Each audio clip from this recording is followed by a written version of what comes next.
ABC 123. My name is Shannon Nicole Kringen, otherwise known as Goddess Kring. I'm in Seattle, and on my forehead, I'm wearing my ShannonKringen.com postcard with just rinse. This is face paint. I do this face paint, and when it's halfway washed off and I jump in the shower, it looks like this, all blended. This is at the Triple Door in Seattle with good lighting in the bathroom.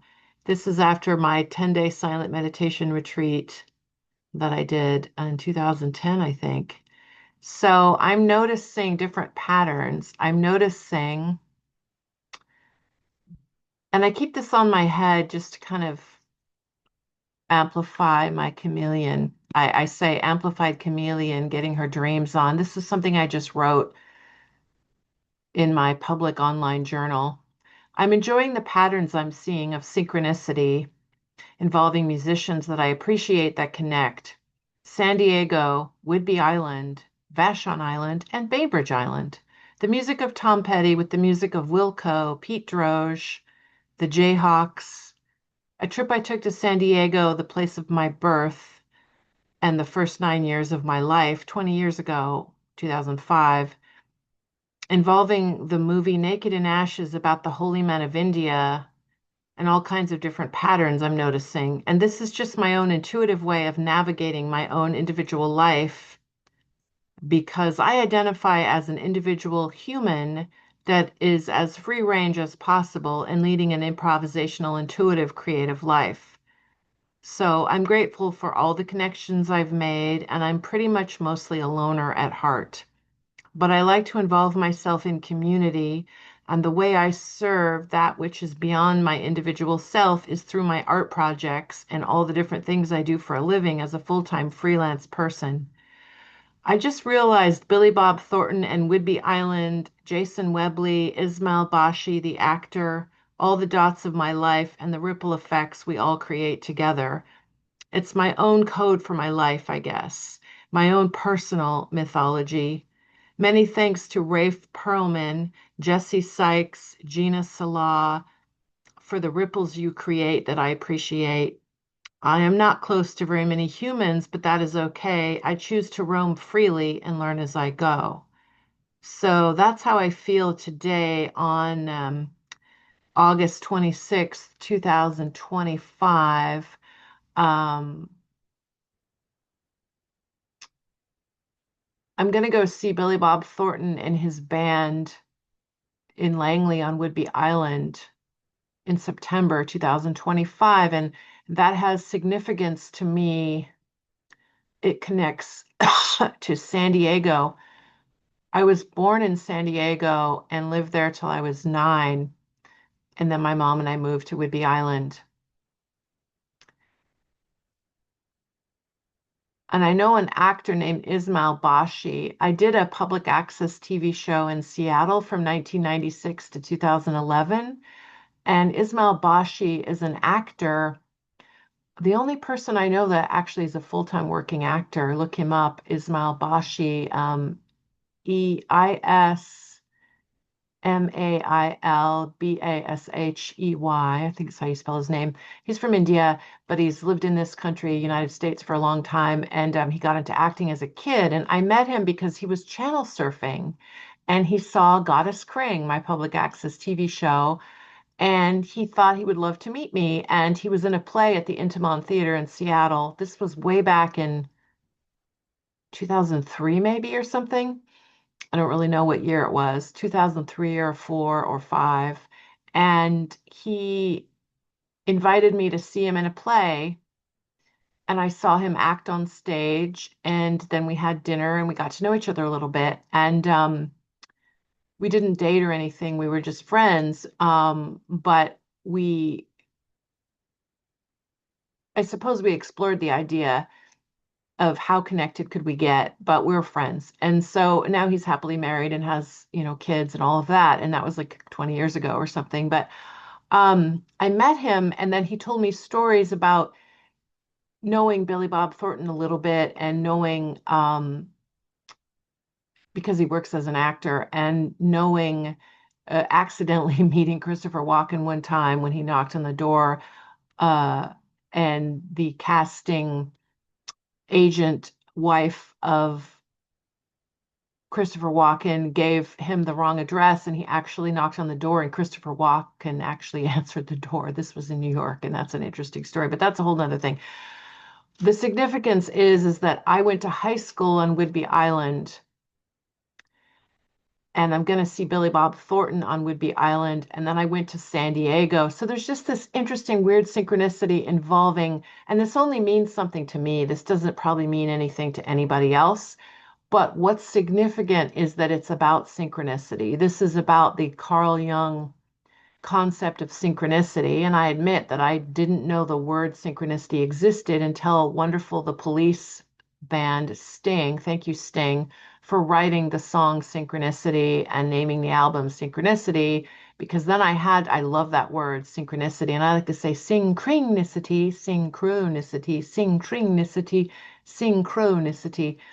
One of the things that I'm most interested in life is the patterns and connecting the dots. And like Tom Petty talks about meeting Elvis when he was 11 and the whole thing, Follow That Dream, the Elvis movie's called Follow That Dream. And then Tom Petty did follow that dream, and Running Down a Dream is a song that he wrote.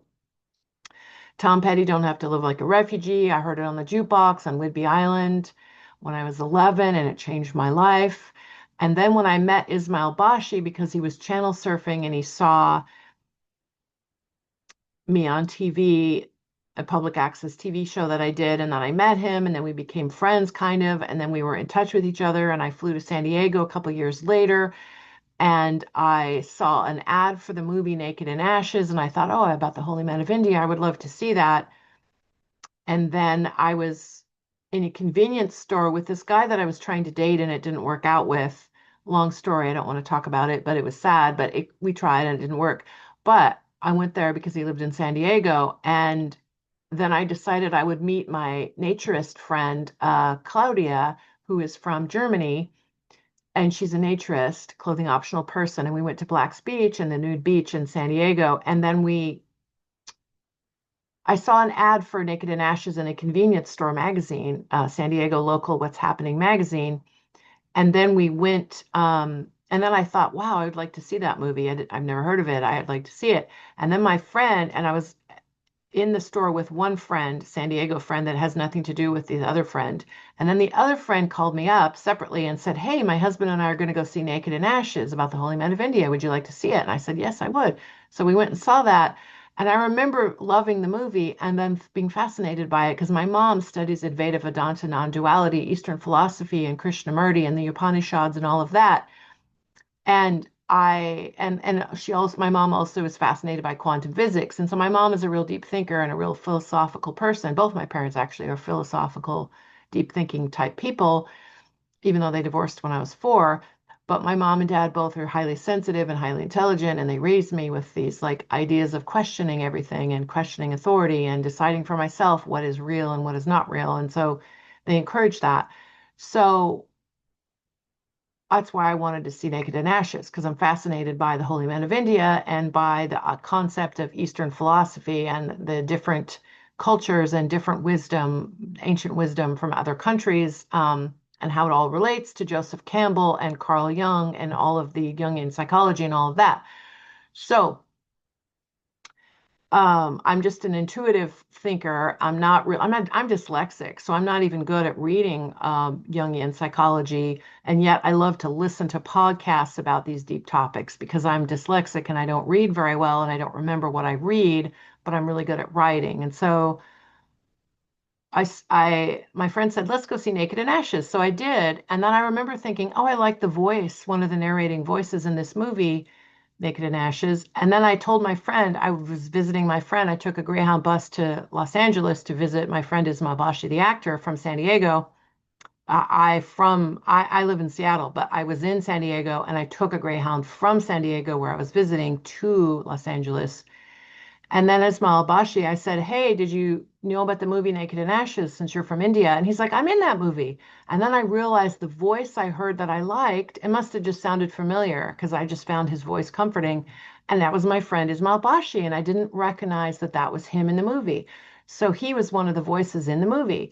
That is very interesting. So synchronicity between San Diego and San Diego Naked and Ashes and how it ties in with my friend Ismail Bashey, me seeing the ad in the convenience store, and my other friend who's a naturist, and we went to Black's Beach, blah, blah, blah. And then recently I saw Pete Droge, and then I saw Wilco, and then I realized Pete Droge music and Wilco music relates because Pete Droge performed on stage with a band called the Jayhawks, which they say were an influence in the 80s on the band Wilco because they used to be called Uncle Tupelo. I don't know how to say that word. Tupelo, Uncle Tupelo, Tupelo.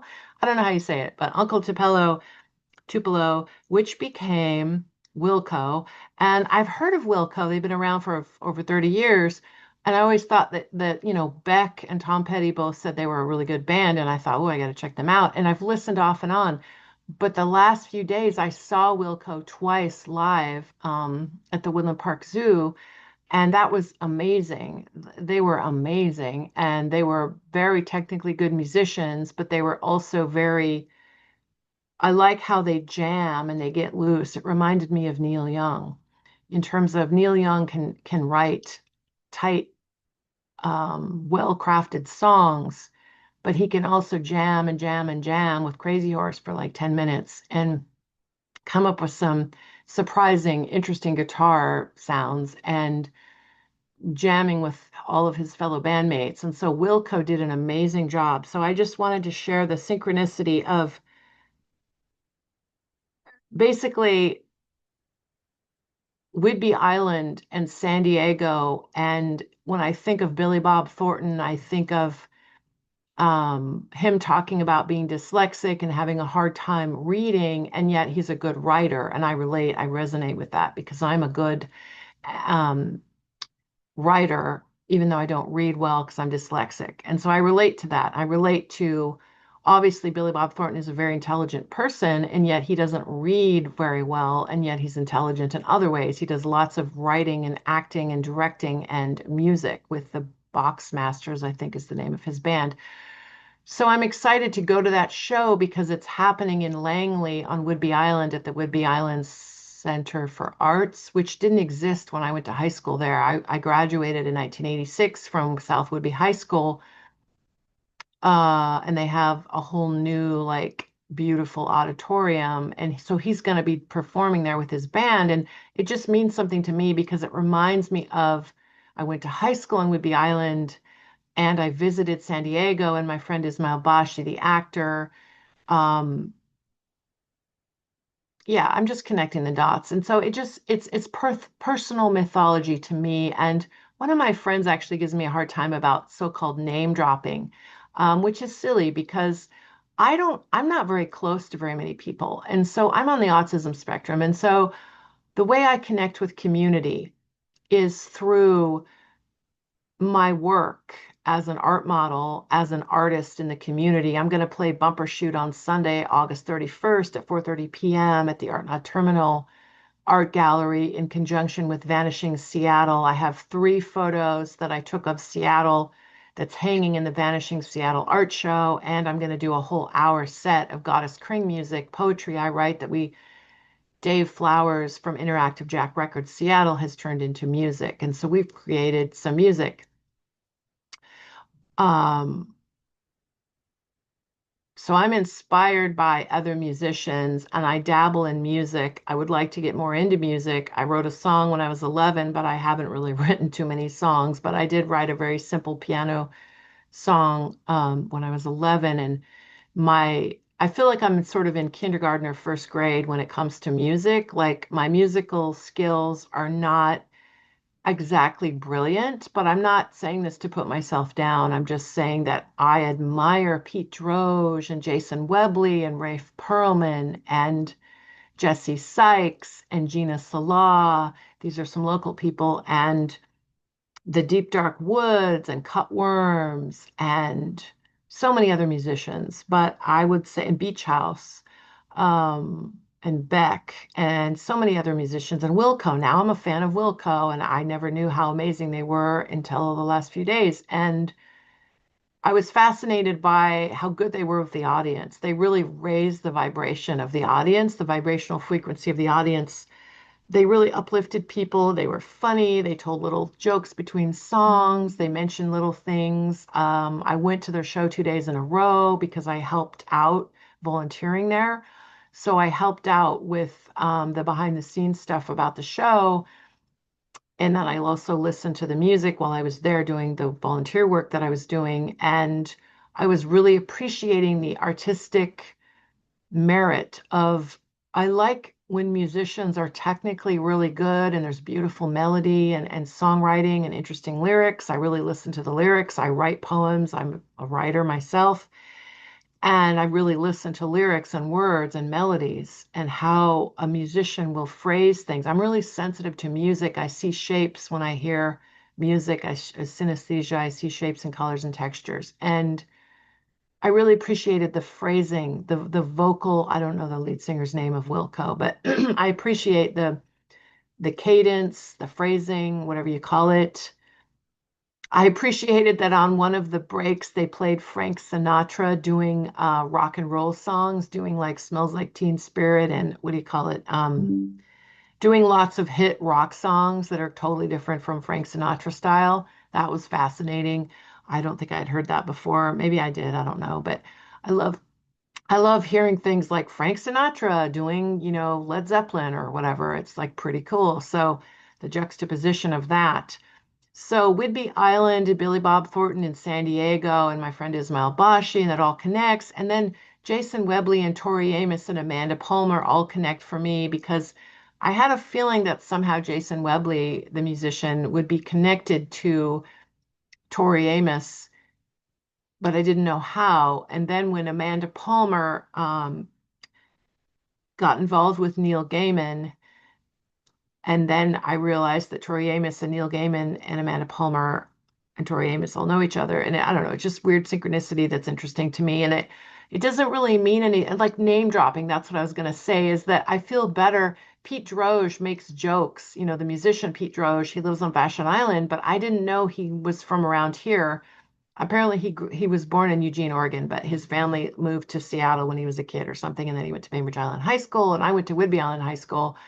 And that doesn't matter, whatever. Like if I had gone to Bainbridge or Pete Roche had gone to Whidbey, then we probably would have met. That would have been cool. But um, what I was going to say was Pete makes jokes about name dropping because he's worked with famous people. Well, he's famous himself, but he's worked with Tom Petty and Neil Young and Cameron Crowe and the people, Mike McCready from Pearl Jam and him are good friends apparently, and they've worked together musically. And Mike McCready took Pete Droge under his wing when way back when he was a teenager and his career was just starting or whatever, and helped him, book time in the studio and get some demos going and you try to get his career started. And that's really great that musicians help each other when they're first starting and because they don't know how to navigate, all of that. So, and Pete has said that Mike McCready, helped make sure that Pete didn't sign a bad record deal in the beginning of his career. He needed like, people with experience with legal documents to make sure he kept his publishing rights for his songwriting and all of that and not get, screwed over by people who only care about money and not about the actual music and the art of it. So, even though you do have to make money as a musician and think about the business side of it, but there's also the artistic side of it. So I like that Pete Droge is so intelligent about that, but he makes jokes about, if I name drop, you can just say, good for you. Like at his live shows, he goes, good, every time he mentions a really famous person that he worked with, we can all say, good for you. And that's his way of letting us know that he's not full of his own ego, because that's what he said about Tom Petty. He said that when he was touring with Tom Petty and his voice he was feeling like he wanted to keep his voice sounding as good as possible. And he noticed Tom sounded great every night. And Pete was starting to feel like his voice wasn't as strong as it was because he was getting tired because he was touring. And Tom Petty took him under his wing, and Pete said that he was really not very egotistical, and he was very helpful and very like humble and all about the music and the love for music and doing a good show and wanting to support Pete being the opening act. So he took him under his wing. And to me, that seems like common sense that you would treat if you're a super famous rock and roll band, that you would treat your opening act with decency and respect and treat them like a real human and not act like you're a highfalutin rock star or whatever. And so apparently Tom Petty was that kind of guy. He was like not full of his own ego, and he was very grateful and all about the music and not about being rich and famous and all the fake shallow stuff. So it made me feel better, to make a long story short, when my friend gives me a hard time about all the name dropping. That's what I was going to say, is that I do not um when I mention the names of famous people, it's not as shallow as it sounds. Like, it probably sounds ridiculous because to me, it's my own language. Like, I'm not close to very many people in my real life. In my real life, I'm close to the guy that I make music with, Dave Flowers. I'm close to this other guy, the guitar player in the band called the Mod Men. He's a guitar player in a rock and roll cover band. I'm really close to him. I've known him he took my headshot in the 90s, but we don't remember that coincidentally. But I've been close to him since 2014. I met Dave Flowers about 3 years ago, and we've been close ever since. And then I have this other friend, this guy that I used to date, but he always felt like my brother. And so now he's like my good friend. Now he's happily dating somebody else, and he's like my brother. So I'm close to those three men, and I'm close to my mom and my dad to some extent. We have certain issues, but I'm close to both my parents. I don't have any brothers or sisters. I never had kids. I've never gotten married. I'm in my 50s. So that's me in a nutshell. And so I'm left-handed. I'm an only child. And I was going to say, my sense of community does not come from a large circle of friends. I am not very close to very many people. I work with people as an art model and a medical model, and I work with animals. I help take care of animals. And so I'm very much love the animals that I care for, and I water plants for people. And, I do those kinds of things, but I love, like, I feel connected to these people. I serve these people. I serve people in the community, but I'm not really close friends with any of these people except for the people I mentioned. So I'm not very close to very many people. And to me, ever since I was a little kid and I saw Shirley Temple on TV and I saw Tom Petty and Tori Amos and Mick Jagger, these are my people. Like, I don't know these people. I don't know these famous people. Well, I know Pete Droge a little bit. I mean, I've talked to him a few times, and I've met Tori Amos and I've talked to her briefly and gave her hand painted shoes. But this is my way of connecting to what is beyond myself. And I'm not that close to very many people. So these famous people that I mention, I'm learning from them. Like, I listen to interviews and I read biographies and autobiographies. I also love the Bob Dylan, what is it called? Chronicles Volume 3. Bob Dylan wrote about his life. I'm fascinated by artists because I'm an artist. So I've always wanted to be, and it's embarrassing to say, I've always wanted to be a famous artist. I've always wanted to be famous. But what I mean by that is I've always wanted to communicate. I've always wanted to make art or monologues or music or poetry, write something, sing, dance, act, write, paint, visual and performing arts, and writing a book. Now I love to do these monologues. I've always wanted to connect with an audience. I've always wanted to express myself and publish books. I have two poetry books out, Kring Flower, Song Lyrics and Dreams and Raw Essays of My Life by Shannon Kringen. And I have another book called Kringonian Pizzazz, Kring Speak Poetry. I have a third book, which is my art book called Art, Identity, and the Sacred. I might also write a memoir called Checkerboard Childhood Amplified Chameleon. Those are two phrases I came up with. Amplified chameleon, getting her dreams on. And this is sort of amplified chameleon right here. Where is that? I don't know where it is, but I've made several collages of myself because I feel like within me there's different people. This is a drawing that a lady did of me. I think her name is Beatrice. She's drawn me for many years. There's a drawing. So I model for other artists. There's a drawing of me.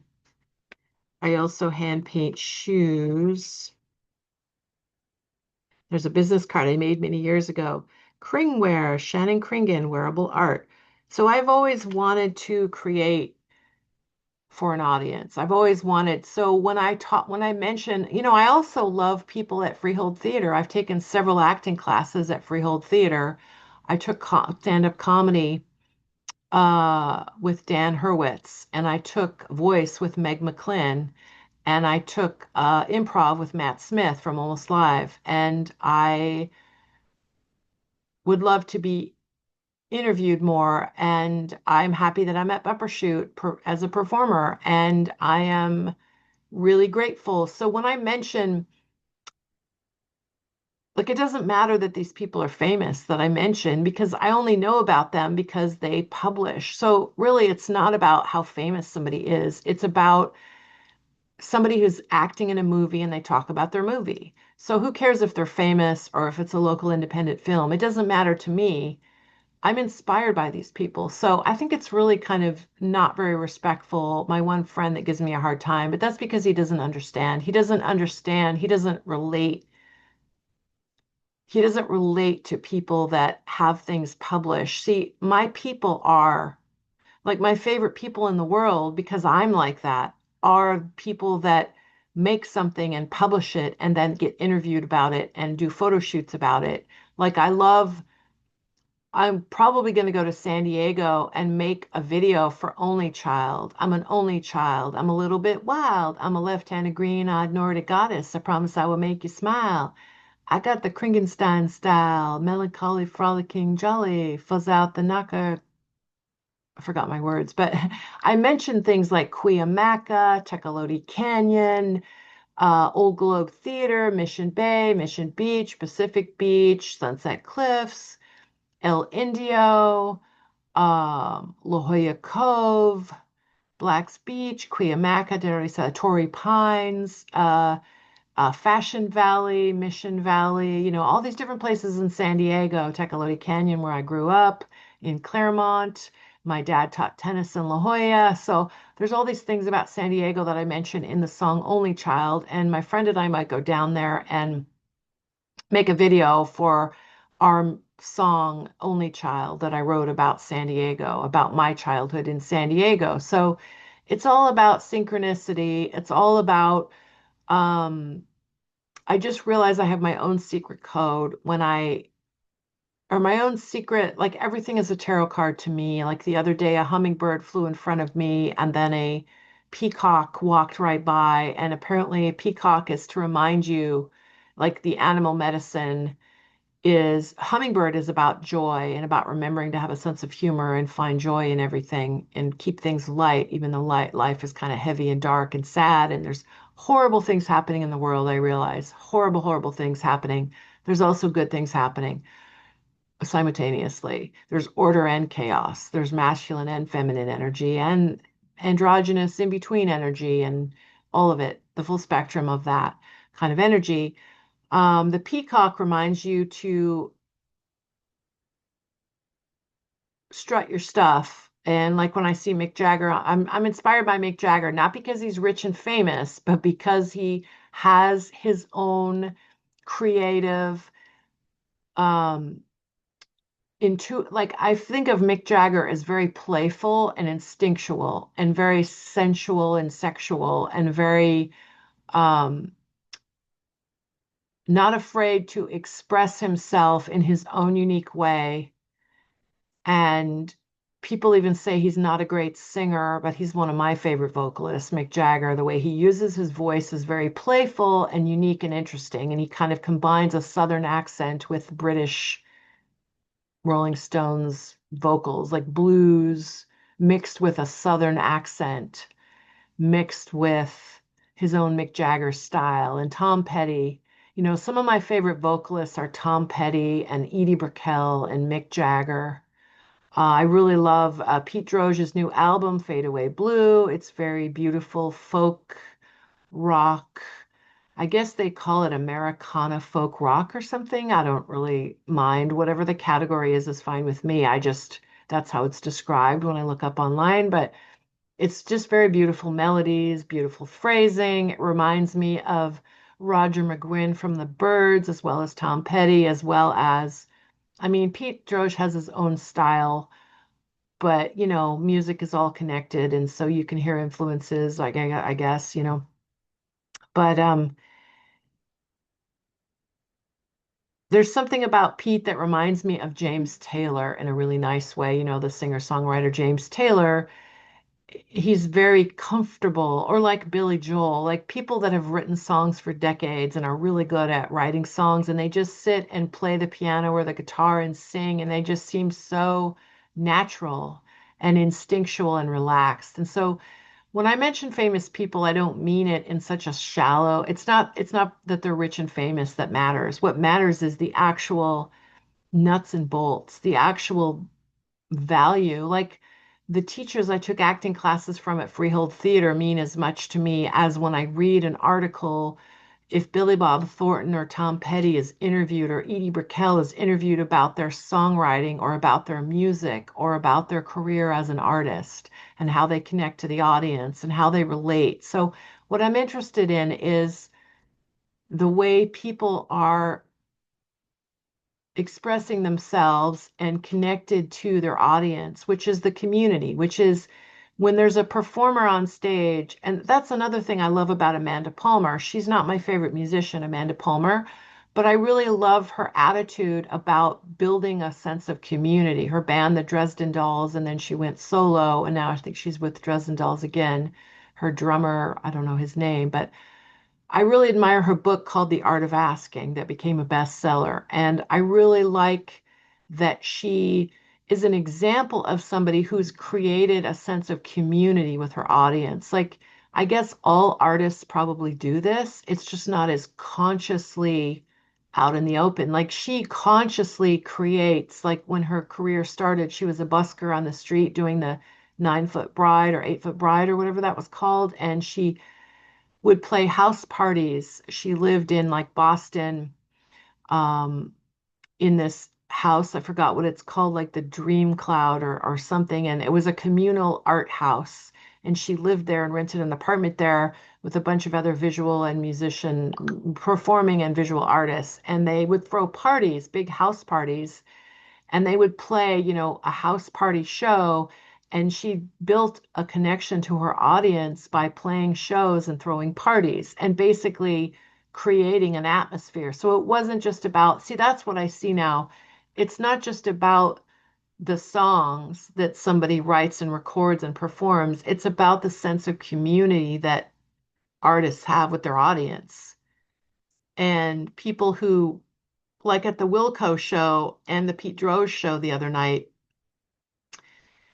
the audience was connected to the artist on stage, but the audience was also giving each other vibes of friendliness because we all love this music together. Like we're singing along and dancing to the band playing on stage, and we are connecting with it and we love it. And we are like-minded people who love the art of this person on stage. So it's like it's a sense of community. It's so I feel like I study, I guess that maybe that's my autism. I study the patterns. I think I study performers. Like I like to watch performers on stage, not just because I enjoy their music or their acting or their speaking. I also saw the comedian Seth Meyers recently on stage where I volunteered, and I enjoyed his comedy set. I took stand-up comedy and I wrote 5 minutes worth of comedy, but I haven't really tried it out except for in my class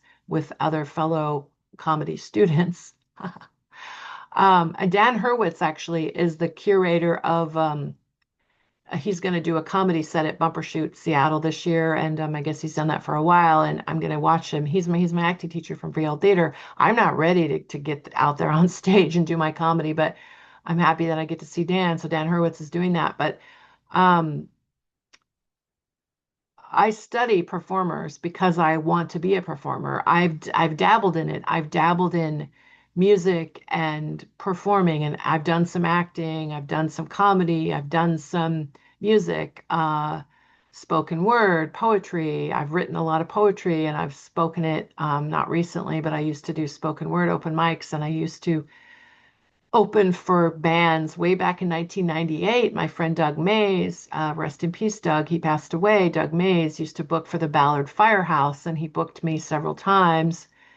And I performed at Color Box in Pioneer Square and Uncle Rocky's and not Sit and Spin. Sit and Spin doesn't exist anymore, does it? But I performed many times at the Ballard Firehouse, but that was way back in 1998, I think, or 1999. So I've dabbled in performing off and on. And Miranda July is another person I really admire, and she's super famous, but I don't mention her because she's famous. I mention her because of me appreciating her, how she built her career. I mean, she won the Cannes Film Festival. She wrote and directed and starred in Me and You and Everything We Know or something. Forgot the name of her movie, but Miranda July. And I know her a little bit. And I put one of my Goddess Kring videos way back in the 90s in her Joni for Jackie for Joni. I forgot what it's called. Big Miss Moviola. I was connected with that. I was connected. I want to make a documentary film. I mean, I'm inspired. And in high school, my favorite class was film as art, where I wrote essays about films that I saw and I wrote paper and I got A's on every paper. I mean, like I'm really good at watching a movie and writing an essay about it and about the symbolism and the motifs and appreciating the lighting and the editing and the directing and the music and all of it. I'm tuned into the world of performing arts and visual arts and the artist Hundertwasser. And I guess when I mention famous people, I don't mean it in a stupid, shallow way. I mean it in a I'm just doing this monologue to get this off my chest, but I just feel like I'm always trying to figure out why am I on this planet? I'm on this planet to communicate with whoever wants to listen. Like one of my relatives recently said, who are you talking to on your YouTube videos? Who are you talking to? Well, I'm partly talking to God or Great Spirit. I'm partly talking to myself, like, hey, Shannon, listen to this monologue and learn something from it. Like I'm trying, I feel like maybe that's part of my autism. I feel like the only way I can learn who I am is to express myself and then watch back what I'm expressing and also listen to. That's kind of why I did my public access TV show. I wanted to see what kind of ripple effect I could create. I wanted to know how the community and the audience responded to me. And I wanted to know how I could respond to them, to you. So if you're listening to this, feel free to give me questions, comments, feedback. I used to get lots of nasty comments. Now I get a lack of comments, but I used to get really people saying nasty things like you're a narcissist, you're an attention whore, you're a this, you're a that, you have no talent, you're this, you're that. And people say horrible things to me. I haven't been getting a lot of that lately, thankfully. I don't like those kind of comments. But then again, constructive criticism is fine. Like people have said, I should have a script, I should plan these videos, blah, blah, blah. But I like to do stream of consciousness improv monologues. So this is just some of my thoughts right now. It's again, it's August 26, 2025. I'm going to wrap up this monologue. I'm excited and grateful about all the music gigs. I think I'm playing October 26, 2025 at Kenyon Hall for a Halloween Nosferatu themed music show. And I'm doing Goddess Kring music with Dave Flowers, Superflower from Interactive Jack Records.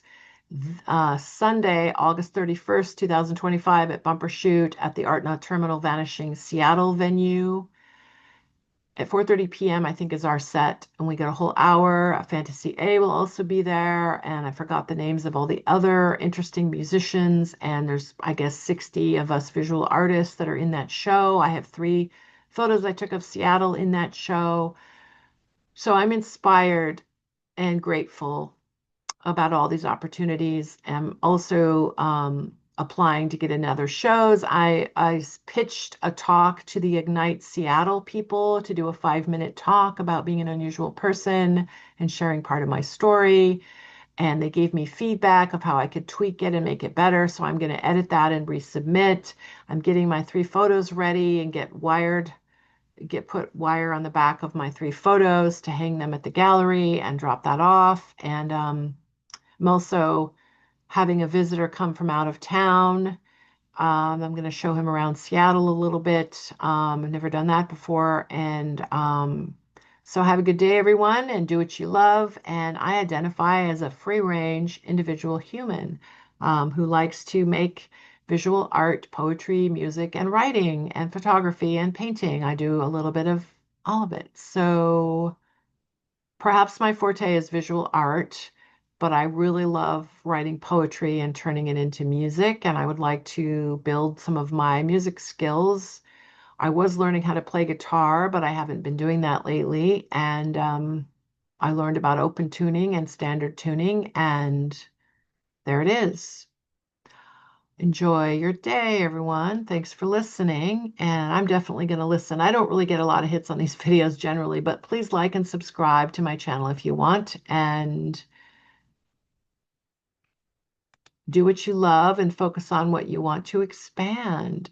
Generally, whatever we focus on tends to expand in the world, generally. It's not exact. There's order and chaos in the world simultaneously. It's very masculine. Like, I feel like chaos energy is kind of masculine, like the way the male anatomy works. Like, there's lots of seeds that spread everywhere, almost like pollen or when you blow a dandelion and the seeds go everywhere. That's kind of masculine energy. Feminine energy is a little more focused, a little bit more like one thing at a time, more of an open, receptive circle. And the male is more of the pushing forward. That's like the chaos of pushing and trying to force things to happen or make things happen, whereas the feminine is more receptive and more like circular. And I think masculine and feminine energy are both beautiful and everything in between. There's, androgynous energy in the world as well, and the ecosystem and all of that. So my brain likes to think about all these patterns and the microcosm and the macrocosm and the fractal patterns of the universe and Eastern philosophy and intuitive improvisational art. And I think everyone is creative. People who say they're not creative, well, if you don't do art, that's one kind of creativity, or music. That's okay. Maybe you're not creative in terms of making art or music, but just to live on this planet takes creativity. I mean, just to solve any problem. When you're walking down the street and there's an obstacle on the sidewalk, you have to come up with a creative way of going around the obstacle. If you're on a dirt road and there's a big pothole, you have to go around and you have to come up with creative solutions. Just to stay alive on this planet, you have to be creative and resourceful and resilient. So I pretty much think everyone's creative, even if they're not making art or music. They're creative in a different way. Just being a human on this planet takes creativity to survive. So there's my thoughts for today. Bye for now.